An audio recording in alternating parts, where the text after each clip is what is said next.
नमस्कार मित्रांनो, मला आज तुमच्यासारखं बोलता येत नाही कारण की वक्तृत्व स्पर्धा आणि असे कधी गुण नव्हते आमच्यामध्ये, नाही का? तुम्ही फार गुणी मुलं आहात. तुम्हाला बोलताना ऐकलं जिजाऊबद्दल, स्वामी विवेकानंदांबद्दल आणि आपल्या स्पर्धा आपण यशस्वीपणे पार पडून बक्षीस पण मिळवलेलं आहे.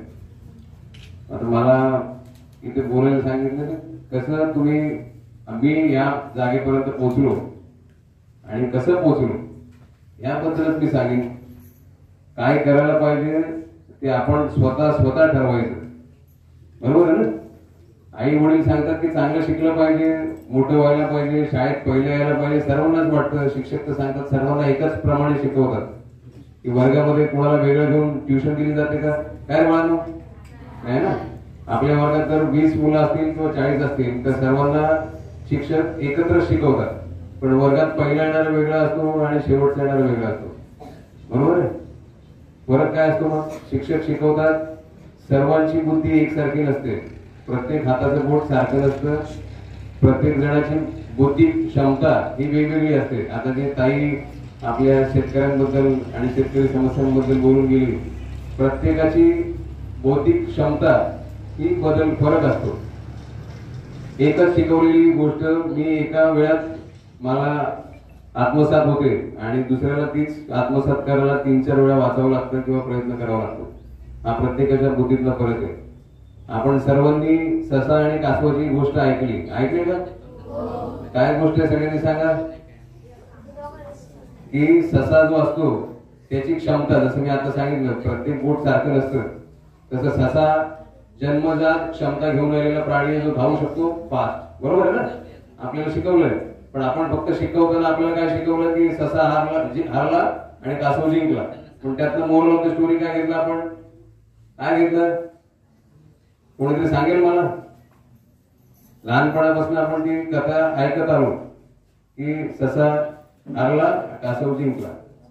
त्यात फक्त एक महत्वाची गोष्ट आहे की सातत्य हुशारीला हरवतं, बरोबर आहे का? आपली बुद्धी जरी मी म्हणतो की मी हुशार नाहीये, पण जर मी सातत्य ठेवलं, न हारता प्रयत्न केले, ससा धावत होता, हुशार होता, त्याला निसर्गाने देण दिली होती. तसेच आपल्या वर्गात येणारे जे पहिले येणारे मुलं आहेत त्यांना निसर्गाने देण दिलेली आहे. तो एका वेळेत वाचन करतो, सगळं समजतं, त्याला गणितातले फरक अधिक कधी करायचं, वजाबाकी कधी करायची सूत्र लगेच पाठ होतात. पण आपल्याला जर होत नसतील तर आपण काय करायला पाहिजे? आताच मी सांगितलं, सातत्य ठेवलं पाहिजे. आज आपण हारलो, उद्या परत उठलं पाहिजे. म्हणजे आपण फक्त गोष्टी ऐकतो आणि त्या गोष्टीतनं आपण काय घेतो सगळ्यांनी इकडे लक्ष द्यायचं. मी पण शाळेत असंच मागे बसायचो, ठीक आहे? मागे बसणारी मुलं असतात ना, की मागे फक्त एवढ्यासाठी बसतात की आज शाळेचा दिवस बुडला आणि आपल्याला काहीतरी वेगळा टाइमपास करायला मिळतो म्हणून आपण मागे बसतो आणि दिवस संपवतो आणि घरी जातो. आयुष्यातले दिवस असेच संपतात. आपण लहानाचे मोठे होतो आणि नंतर जेव्हा जबाबदारी खांद्यावर पडते तेव्हा आपल्याला समजतं की आपला वेळ खूप निघून गेला. मी तुमच्यासारखा मागे बसायचो. मी 12वीत नापास झालो होतो, ठीक आहे? 12th पास पिक्चर बघितला, नापास बघितलं सर्वांनी. त्याचं उदाहरण इथे पिक्चर मध्ये होते, ते IPS झाले. मी इथे आता मी इन्स्पेक्टर आहे, ठीक आहे? 12वी नापास होणं म्हणजे तुम्ही हारलात अशातला भाग नाही. मी 10वीतनं सायन्स घेतलं, 11वीला. मग नंतर जे शाळेतलं जे माहोल होता, असं वाटलं की बंक मारूया, मित्र भेटले, बंक मारून फिर इकडे तिकडे. सगळ्यांसाठी सांगतोय, म्हणजे माझ्यात तुम्ही चुकीचं घेऊ नका. जे घ्यायचे ते चांगलं घ्यायचं असतं माणसाने. मी वाईट सांगतोय माझ्याबद्दलच, स्वतः इथे उभं राहून माझ्याबद्दल वाईट सांगतो. मी 12वी मध्ये अभ्यास न करता गणितामध्ये नापास झालो. नापास झाल्यावर मला जाण आली की मी नापास झालो, आता काय करायचं? मी कुस्ती खेळायचो. कुस्तीमध्ये मी महाराष्ट्रामध्ये नंबर आला होता माझा, पण अभ्यासात नापास झालो. आता पुढे काय? मग मी ठरवलं की काय करायचं. तर माझ्या सोबतचे मित्र कॉन्स्टेबल झाले होते, पोलीस कॉन्स्टेबल माहिती आहे का? आता हे आमचे मेजर बसलेत ना मागे, तसं मी कॉन्स्टेबल झालो. 1996 ला मी पोलीस झालो. आता 27 वर्ष झाले मला पोलीस हो. तर पोलीस व्हायचं तर सर्वांनाच वाटतं मी पोलीस होऊ शकतो. सगळ्यांना वाटतं की नाही? सिंगम पिक्चर बघितल्यावर आपल्याला वाटतं की पोलीस व्हायला पाहिजे. आज मी इथे तुम्हाला सांगून गेलो की उद्या तुम्हाला पण वाटेल पोलीस व्हायला पाहिजे, पण पोलीस व्हायसाठी काय करावं लागतं ते कोणालाच माहित नाही. माहितीये का? कोणाला माहितीये? आता मी फक्त पोलिसाबद्दल सांगत नाही, आपल्याला जे जे करायचंय, जर आपल्याला कोणाला वाटेल मला इंजिनियर व्हायचंय, तर फक्त मनामध्ये असतं लहानपणी फक्त तुम्हाला विचारलं काय व्हायचंय, तो कोण सांगतं मला मिलिटरीत जायचंय, मी देशाचा खूप भक्त आहे, मला मिलिटरीत जायचं. लहानपणी सगळ्यांना वाटतं का मिलिटरीत जावं? किती जणांना वाटतं मिलिटरीत जावं? का मला गन वापरायला मिळेल? कोणाला नाही वाटतं की नाही वाटतं? पोलीस मध्ये जावं कोणाला वाटतं? हात वर करायचं. अरे वाटतं तर मी हात वर करायचं. पोलीस मध्ये जावं वाटतं. डॉक्टर व्हावं किती जणांना वाटतं? मला डॉक्टर व्हायचंय, मला वकील व्हायचंय, किती जणांना वाटतं? मला इंजिनियर व्हायचंय, किती जणांना वाटतं? इंजिनिअरिंग करायचे. पण आपल्याला इंजिनियर व्हायचंय, आपल्याला डॉक्टर व्हायचंय, आपल्याला पोलीस व्हायचंय, याच्यासाठी काय काय करावं लागतं किंवा काय अभ्यास करावा लागतो हे कुणाला माहितीये का? माहिती त्यांनी हात वर करा. पोलीस व्हायसाठी काय काय करावं लागतं हात वर करा. अरे आहे का कोणी? नाही ना. मग आपण फक्त इच्छा मनामध्ये आणतो, पण ते इच्छेसाठी प्रयत्न कोण करतं का? अरे इच्छा मनामध्ये आणली. आज जर आईने ठरवलं की फक्त आज माझ्या मनात इच्छा आली, आज खूप चांगलं श्रीखंड पुरी जेवण बनवू, फक्त इच्छा आली आणि बनवलंच नाही. आता तुम्ही थकून जाल घरी, आईला इच्छा आली पण तयारच नाही ना. आईने प्रयत्न केले का? आईने बनवलं का? आधी साहित्य गोळा करावं लागतं. जर तुम्हाला काय बनवायचं त्यासाठी आई जे ठरवते त्यासाठी पीठ पाहिजे. श्रीखंड बनवायचं तर किचन मधनं मिळत नाही, आपल्याला बाजारात आणावं लागतं. ही सगळी तयारी आपण करावी लागते. मी मस्करीचा विषय नाही, सगळ्यांशी नीट माझ्याकडे लक्ष पाहिजे, बरोबर ना? जर आईने ठरवलं जेवण बनवायचंय तर ते सगळं साहित्य ती आधी गोळा करते, मग तयार करते जेवण आपल्यासाठी. तसं आपण ठरवलंय. प्रत्येकाकडे आता मोबाईल असतो, आई वडिलांकडे. नेटवर तुम्ही शोधलं तर तुम्हाला जर डॉक्टर व्हायचे तर परीक्षा कुठली द्यावी लागते माहितीये का? Entrance exam. माहितीये का? कसं होणार? तुम्ही एंट्रन्स एक्झामच माहित नाही. इंजिनियर व्हायचं एंट्रन्स एक्झाम असते माहितीये का? अरे माहितीये का? नाही माहिती. हे तुम्ही फक्त मनामध्ये इच्छा आणायची आणि झोपून राहायचं. ह्याने कधीच तुम्ही सक्सेस होणार नाही, तुम्हाला यश मिळणार नाही. तुम्हाला प्रयत्न करायचे. त्या प्रयत्नांसाठी जे मनामध्ये आणले तुम्ही, जे मनामध्ये आणाल त्यासाठी आधी काय करावं लागतं ते पहिलं तुम्ही विचार करा, ते गोळा करा. जर तुम्हाला जेईची परीक्षा, नीटची परीक्षा, हे एंट्रन्स एक्झाम आहे हेच माहित नाही, त्या एंट्रन्स एक्झाम साठी काय सिलेबस असतो हे जर तुम्हाला माहित नाही, तुम्ही करणार कसं? करणार का मित्रांनो? नाही ना. जे मनामध्ये आहे त्यासाठी आता आज घरी गेल्यावर आपण ठरवायचं मनामध्ये की मला काय करायचं. आणि आज ठरवलेलं ते कायम राहील हे मी सांगत नाही, ते बदलू शकतं. पण आज जे तुम्ही ठरवाल त्यासाठी तुम्ही काय काय करावं लागतं हे पहिले ठरवून घ्या, ते निश्चित करा. टू डू लिस्ट असते माहितीये का तुम्हाला? आता जर आपण 10वीचा आपला किती देता तुम्ही सगळे? 8वी पर्यंतचे, 8वी 9वी 10वी. तर आपण 8वी मध्ये तर आपल्याला 8वीची परीक्षा द्यायची तर गणिताचं पुस्तक, मराठीचं पुस्तक हे माहिती ना आपल्याला. ह्याच बाहेर, ह्याच्या बाहेरचं काय येणार आहे का? तशाच त्या एंट्रन्स एक्झाम मध्ये जे आपल्याला दिले त्याच्या बाहेरचं काही येत नाही आणि त्या प्रकारे आपण अभ्यास करायचा. ठीक आहे. आता पोलीस भरतीसाठी मी सांगू शकतो पोलीस भरतीला काय लागतं.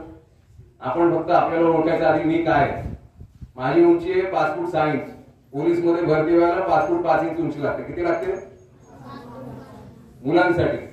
आणि महिलांसाठी किती लागते मॅडम? मॅडम सांगतील, त्यांना विचारल्यानंतर महिलांसाठी किती लागते. तर सर्वात पहिले आपण काय ठरवायचं? माझी उंची किती आहे ती पहिलं बघायचं. 5 फूट 5 इंच जर मुलांची असेल तर तुम्ही पोलीस भरतीचा विचार करायचा, नाही तर मग दुसरा विचार करायचा. बरेच सरकारी नोकऱ्या आहेत. तलाठी आहेत का आपल्या गावामध्ये? तलाठी आहेत का गावामध्ये आपल्या? ऐकलं का तात्या? हा. ग्रामसेवक आहेत का? ऐकलेत का नावं? हा. फॉरेस्टची लोक आहेत का? फॉरेस्ट ऑफिसर, पीडब्ल्यूडी मध्ये पीडब्ल्यूडी रस्त्याची कामं करतात, बघितले का? हे सगळ्या सरकारी नोकऱ्या आहेत. याच्यासाठी परीक्षा असते. एखाद्या क्लार्कचं पण काम असतं ना, ते सरकारी नोकरीमध्ये तुम्हाला परीक्षा दिल्याशिवाय, एंट्रन्स एक्झाम शिवाय होत नाही, बरोबर आहे?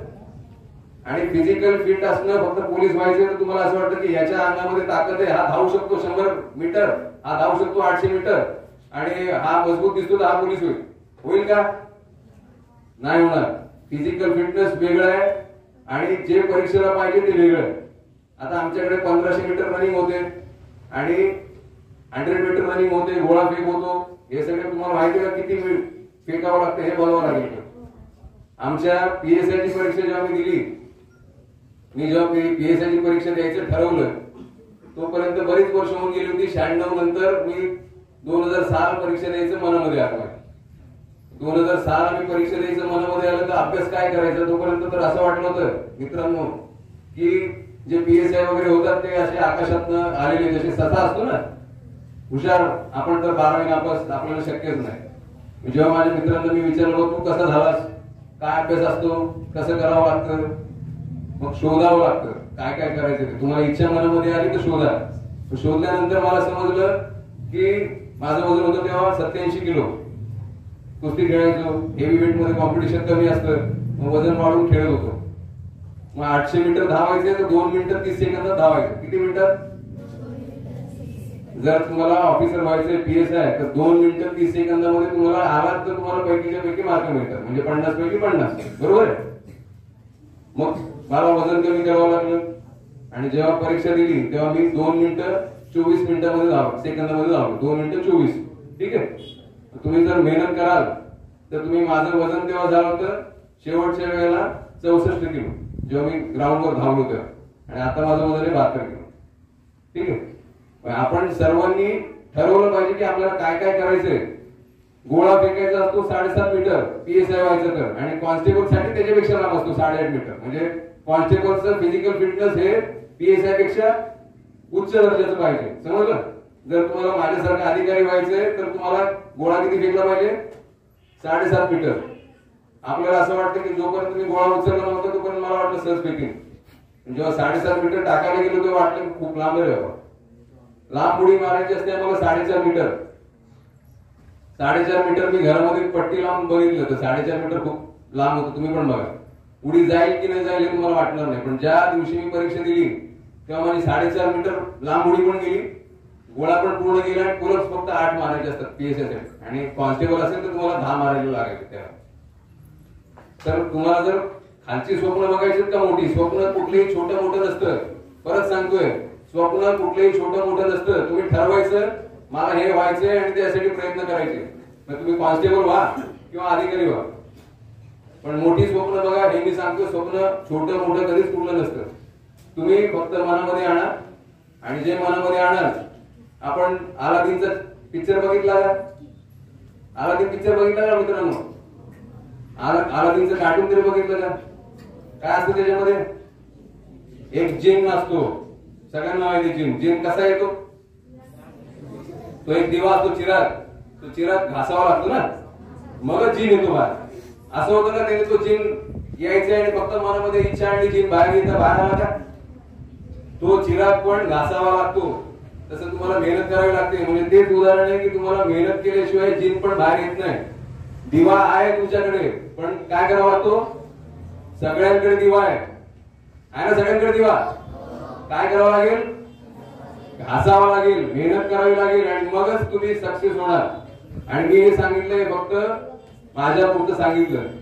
मी कसा सक्सेस झालो म्हणून मी ऐकता ना तुम्ही. मी जर 12वी नापास आणि काहीच करत नसतो, रस्त्यावर गाडी ढकलत असतो चहाची, तर तुम्ही माझं हे ऐकलं असतं का? मी नापास झालो बाबा आणि मी आता गाडी चहा विकतोय, ऐकलं असतं का? म्हणून स्वतःच जर पुढे आपल्या आयुष्यामध्ये घडायचंय तर तुम्ही मेहनत करा. जर तुम्ही हारलायत आज तर उद्या पण तुम्ही हारणारच असं मनामध्ये ठेवायचं नाही. ज्यांना आता 10वी मध्ये पोहोचलेत, 9वी मध्ये आपल्याला मार्क कमी पडलेत, त्यांनी मेहनत करायची आणि मगच. मित्रा काय चाललं रे? का केस ओढता एकमेकाची? ओढणाऱ्यांना दिसतंय, मागे नको बघू, तूच हा ठीक आहे. आपण काय करतोय हे इथनं वरनं सगळ्यांना दिसतं. आपण सर्वांनी आयुष्यामध्ये काय करायचंय, जर तुम्ही असेच जगत गेलात तर काय होणार नाही आयुष्यामध्ये. आणि मुलींसाठी मी सांगतोय, तुम्ही सगळे जास्त संख्येने, आमदार साहेबांनी पण सांगितलं की महिला इथे मुली आहेत आपल्याकडे, जोपर्यंत पायावर उभं राहत नाही, माझं सांगणं आहे सगळ्यांना, तुम्ही खूप लहान त्यासाठी मी सांगतोय ते, पण जोपर्यंत आपण पायावर उभं होत नाही तोपर्यंत लग्नाचा विचार करायचा नाही. आपल्या गाव खेड्यामध्ये काय असतं, 18 वर्षाची मुलगी झाली, 12वी नापास झाली, 12वी पास झाली, किंवा 20 वर्षाची झाली, आता लग्न करूया. तर पहिले लक्षात ठेवायचं, स्वतःच्या पायावर उभं राहायचं, त्याशिवाय लग्न करायचं. ठीक आहे. आज तुम्ही एवढंच फक्त ठरवा, आणि मग नंतर उद्या ठरवा की काय करायचं. बोर झालं का? तर माझं एवढंच सांगणं आहे, भाषण तुमच्यासारखं मला करता येत नाही, त्यामुळे मी बोललो नाही.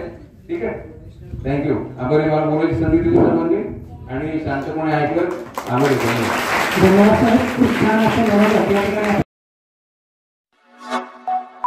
Like, comment, share and subscribe.